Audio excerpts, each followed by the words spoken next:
IPL 2026-এর অকশনে Kolkata Knight Riders যেন পুরোপুরি মানে অপোনেন্টদের ওপরে একদম হাবি হয়ে পড়েছে।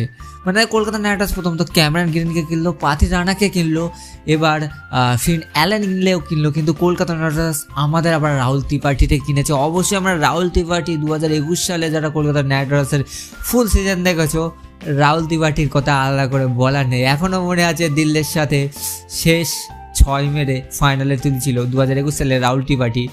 ওই কথাটা কার কার মনে আছে অবশ্যই নিচে কমেন্টে জানান। অ্যান্ড রাহুল ত্রিপাঠীকে আবারও কলকাতা নাইট রাইডার্স কামব্যাক করিয়েছে, অর্থাৎ 75 লাখে রাহুল ত্রিপাঠীকে কলকাতা নাইট রাইডার্স কিনলো।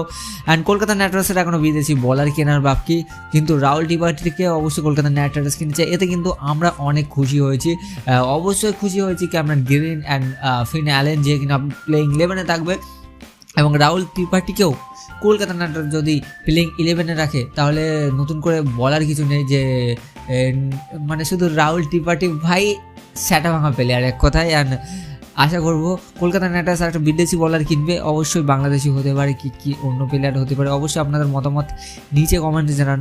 অ্যান্ড ভিডিও ভালো লাগলে লাইক, কমেন্টের সাথে সাবস্ক্রাইব করে আমাদের চ্যানেলের সাথে জুড়ে থাকবেন এরকম ধরনের ভিডিও সবার আগে দেখার জন্য। তো ভিডিও ভালো লাগলে সাবস্ক্রাইব করুন।